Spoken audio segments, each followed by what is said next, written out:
Assalamualaikum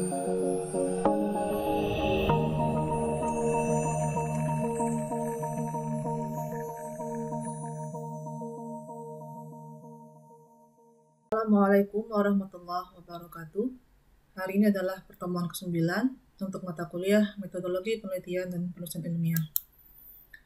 Materi kita hari ini adalah membahas bab 4 setelah kemarin kita menyelesaikan proposal penelitian yang berisikan bab 1, bab 2, dan bab 3.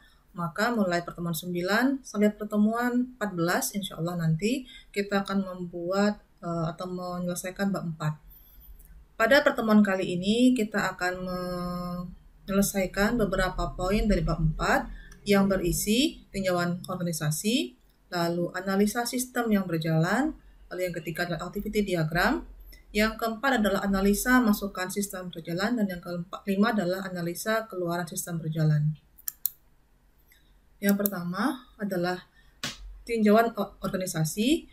Ini saya ambil contoh bab 4 yang dibuat oleh Azizah Azuro pada tahun 2018 yang lalu. Azizah saat itu mengambil tempat riset di sebuah kantor notaris dan PPAT. Maka jika Azizah dalam contoh ini mengambil tempat riset di kantor notaris, maka pada poin 4.1 lalu ada subbab kemudian di bawahnya 4.11, maka di poin ini menjelaskan sejarah singkat tempat riset. Sebagai contoh di sini, jika Azizah mengambil tempat riset di kantor notaris dan PPAT Ano Rawati SH SPN, maka dijelaskan di sini tempat risetnya beralamat di mana, kemudian menangani proses bisnis seperti apa, lalu notaris ini didirikan oleh siapa, lalu beralamat di mana, kemudian didirikan dengan surat keputusan nomor berapa, dan sebagainya. Ini adalah informasi mengenai tempat riset. Ya, sambungannya. Kemudian pada subbab berikutnya di 4.1.2 diuraikan visi kantor notaris tersebut. Jadi di poin yang kedua ini Anda menjelaskan visi tempat riset. Jadi silakan ditanyakan ke tempat riset masing-masing, lalu tuliskan di sini apa visi tempat riset yang Anda ambil. Di bawahnya ada 4.1.3, ini adalah misinya, misi tempat riset. Jadi 4.1.2 dan 4.1.3 menguraikan visi misi tempat riset. Lalu 4.1.4 adalah struktur organisasi. Ini juga Anda bisa tanyakan ke tempat riset masing-masing. Lalu Anda gambarkan seperti apa jenjang komando atau jenjang tugas yang dimiliki oleh sebuah tempat riset berikut dengan tugas dan wewenangnya. Jadi setelah Anda buatkan strukturnya, lalu Anda uraikan tugas dan wewenangnya. Ini contoh saja, lalu Anda jelaskan jika ada 5 bagian misalnya yang terkait, maka Anda menguraikan tiap-tiap poin ini lengkap dengan tugas dan wewenangnya. Lalu setelah selesai 4.1, kita masuk ke 4.2. 4.2 adalah analisa sistem yang sedang berjalan.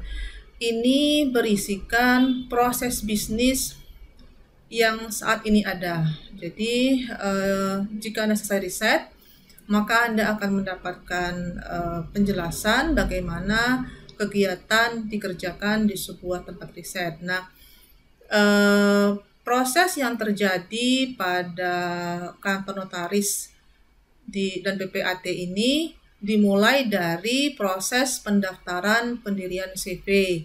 Ini adalah uraiannya, dijelaskan dengan kalimat. Kemudian setelah itu ada activity diagram. Jadi ini cuma contoh saja ya, realnya bisa lebih dari satu nih contoh, diambil sebagian saja. Jika dalam sistem yang Anda ambil ada beberapa proses bisnis, maka Anda wajib menjelaskannya sesuai dengan kondisi aslinya. Jika ada 4 misalnya, maka Anda akan buat ada proses A, proses B, C, dan D.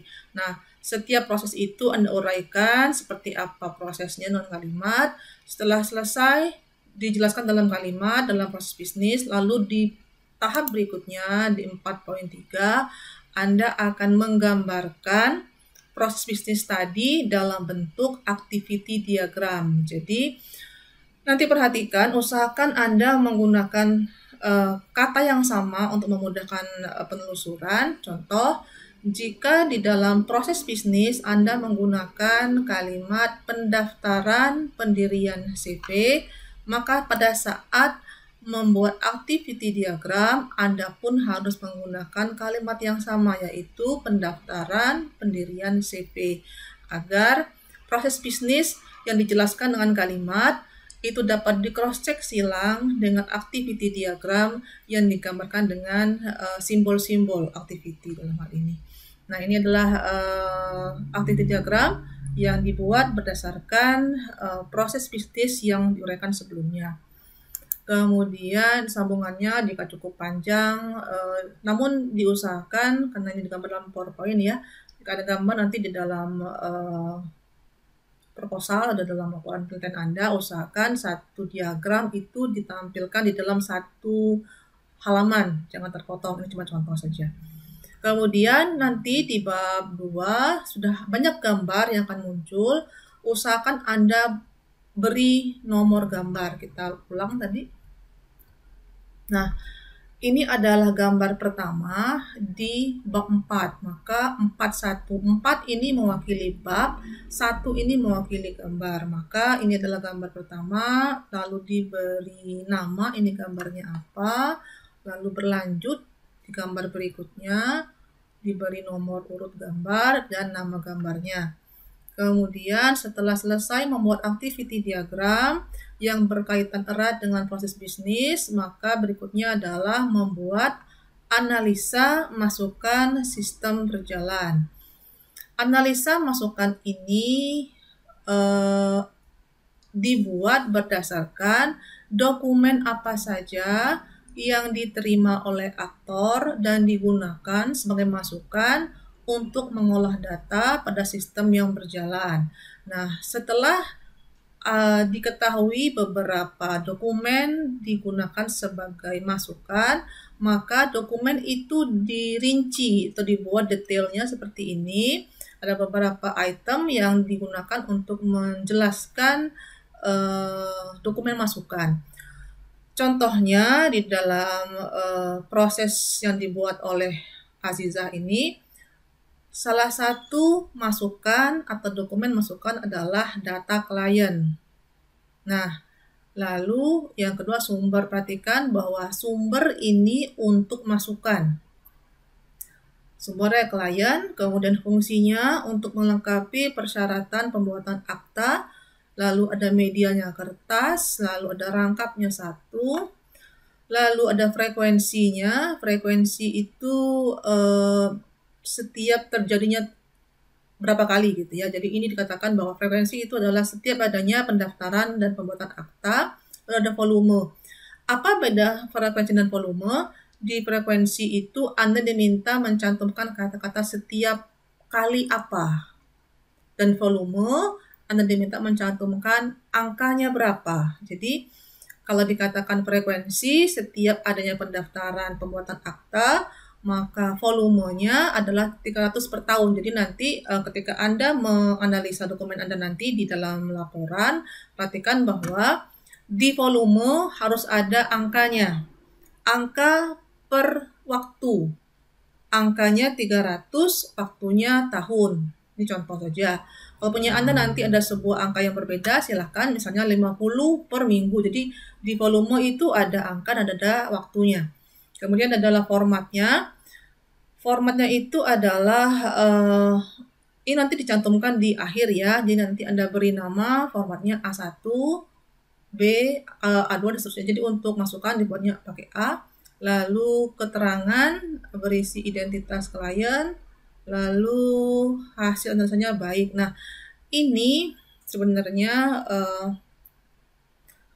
lebih baik Anda detailkan. Jadi hasil analisa itu ada baiknya Anda uraikan lebih rinci ya. menurut Anda dokumen klien ini sudah baik karena apa? Atau belum baik karena apa? Itu lebih baik seperti itu, menjelaskan hasil analisa. Kemudian ini masukan yang kedua sebagai contoh saja, namanya adalah bukti setor pesan nama PT. Sumbernya Bank BNI, lalu fungsinya untuk melengkapi persyaratan pendirian PT, medianya kertas, rangkapnya 1. Media ini boleh berupa soft copy ya, bisa berupa email misalnya, jadi ini nggak harus selalu kertas. Kemudian bisa berupa pesan, media sosial, silahkan saja. Jadi ini media ini bisa beraneka rupa tergantung bentuk masukan yang diterima. Lalu rangkap juga tergantung berapa banyak rangkap yang kita terima dari sumbernya. Kalau ini rangkap 1, silakan dibuat rangkap 1. Kalau 2 ada buat rangkap 2 dan seterusnya. Yang berikutnya adalah frekuensi. Sama, frekuensi itu setiap kali apa? Setiap adanya pendaftaran badan hukum dan pembuatan akta PT.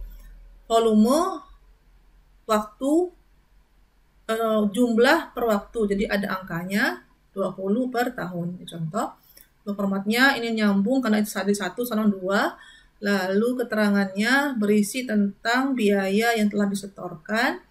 Lalu hasil analisis sudah baik, dianggap sudah baik oleh Azizah. Namun jika Anda mau menjelaskan lebih detail, akan lebih sempurna jika dicantumkan sudah baik karena apa gitu ya. Lalu setelah selesai kita menganalisa dokumen masukan, kita lalu melakukan analisa keluaran. Nah, sama ini adalah dokumen yang dihasilkan oleh sistem pembuatan akta di kantor notaris Amorawati SPN ini. Jadi ini adalah dokumen yang keluar dari proses. Di dalam sistem yang dibuat oleh Azizah ini ada beberapa keluaran yang dianalisa. Yang pertama yaitu adalah form data pendirian CV. Ini fungsinya untuk pendaftaran dan persyaratan pembuatan akta, lalu medianya kertas. Nah ini, perhatikan bahwa jika dia keluaran maka distribusi. Jika dia masukkan maka sumber. Jadi ini sering tertukar ya. Jadi kalau keluaran itu didistribusi pada siapa? Contoh, form data pendirian CV diserahkan atau didistribusikan kepada klien. Rangkapnya 1. Frekuensinya setiap adanya pendirian badan hukum. Lalu volumenya 20 per tahun. Lalu ada formatnya. Ini tadi A, sekarang B ya. Kemudian keterangannya ini. Keterangan ini berisi informasi apa yang ada di dalam data pendirian CV, cantumkan di sini. Lalu menurut Azizah sudah cukup baik. Kemudian, nah itu adalah beberapa tahap awal untuk membuat sistem di bab 4. Jadi kita di bab 4 ini Anda diminta sudah mulai mendapatkan data dari tempat riset. Lalu data itu Anda pakai untuk membuat struktur organisasinya berdasarkan informasi dari tempat riset. Lalu Anda analisa dokumennya, baik itu masukan atau keluaran. Lalu Anda analisa proses bisnisnya, lalu Anda buatkan rangkaiannya dalam bentuk kalimat. Lalu setelah itu Anda lakukan berdasarkan cerita menjadi activity diagram. Nah, kemudian sebelum masuk ke tugas, Anda perhatikan bahwa di bab 3 yang Anda kerjakan 2 minggu yang lalu, masing-masing Anda sudah memilih metode atau model SDLC masing-masing. Nah, pada saat membuat bab 4, saya meminta Anda untuk membuat menyesuaikan beberapa item sesuai dengan nama tahap yang ada di metode yang Anda pilih. Jadi kalau Anda milih misalnya metodenya RAD misalnya, maka nanti akan ada tahap yang namanya menyesuaikan dengan tahapan yang ada di RAD gitu ya. Itu nanti diperhatikan. Nah, untuk tugas kali ini maka saya minta untuk mencari data dari tempat riset yang akan Anda gunakan untuk membuat bab 4 yang terdiri dari 4 subbab, yaitu 4.1 tinjauan organisasi yang berisi sejarah, visi misi, dan struktur serta tugas dan wewenangnya. Lalu ada 4.2-nya ada analisis sistem yang berisi proses bisnis. Lalu ada 4.3-nya ada activity diagram. Lalu 4.4-nya itu analisa masukan, dan 4.5-nya adalah analisa keluaran sistem berjalan. Pada saat membuat inilah nanti Anda akan merasakan bahwa tanpa data yang cukup, maka Anda tidak bisa membuat bab 4 dengan baik. Maka tugas Anda minggu ini cukup berat. Setelah mendapatkan materi, saya minta Anda segera mencari informasi dan data dari tempat riset, kemudian segera lengkapi sebagian dari bab 4 yang sudah kita kerjakan atau kita bahas hari ini.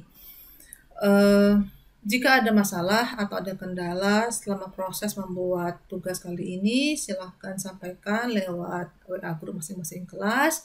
Jika ada pertanyaan, silahkan sampaikan lewat WA grup juga masing-masing kelas. Terima kasih. Saya dengan wassalamualaikum warahmatullahi wabarakatuh.